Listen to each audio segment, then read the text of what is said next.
So what's the recipe for great communication? If we were going to think about our communication as a meal, what are the ingredients that we need to have present in the meal? How do we put together a great meal? Well, let's think about it this way. There are really 5 ingredients that have to be present all the time for great communication to be possible. All right, the first ingredient is clarity. How do you make your point clearly? It's got to be clear. The second ingredient is brevity. How do you get to the point quickly? How do you not waste people's time? The third ingredient is context.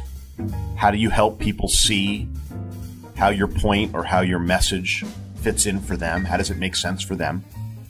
The fourth ingredient is impact. How do you make it stand out? How do you make it memorable?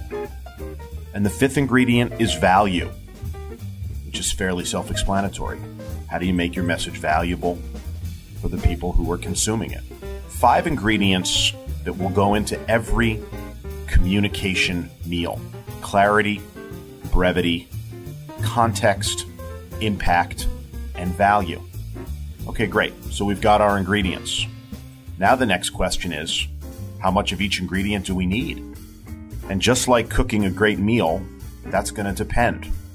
Different meals are going to need different ingredients. They're going to need the ingredients in different proportions. And different audiences are going to have different palates. They're going to want different things out of their meal. So the really savvy communicator is going to look at their row of ingredients and is going to be able to determine, based on the audience that they're preparing their message for, what ingredients need to be dominant. So how do you figure it out?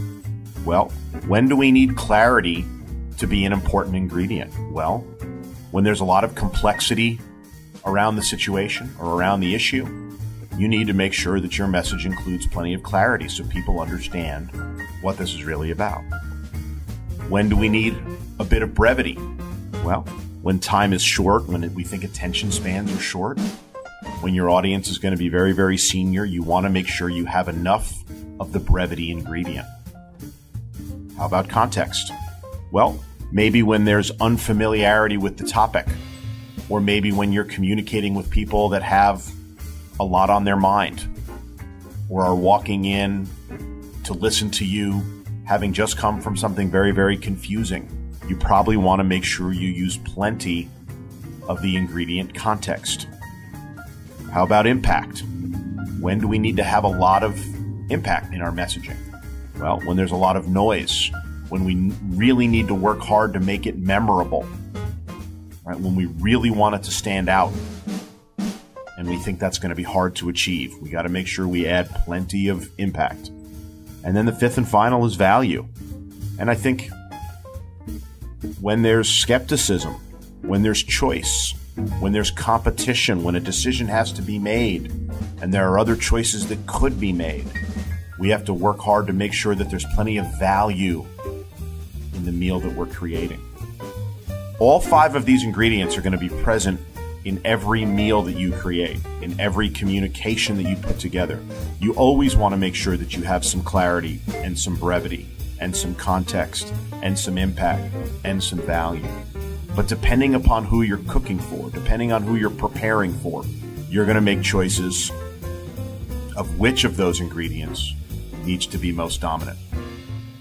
Think about your communication like you're preparing a meal for an audience and you want to impress them. You want them to have a great experience. And different audiences have different palates, which means you have to adjust the ratios of the ingredients depending upon the situation.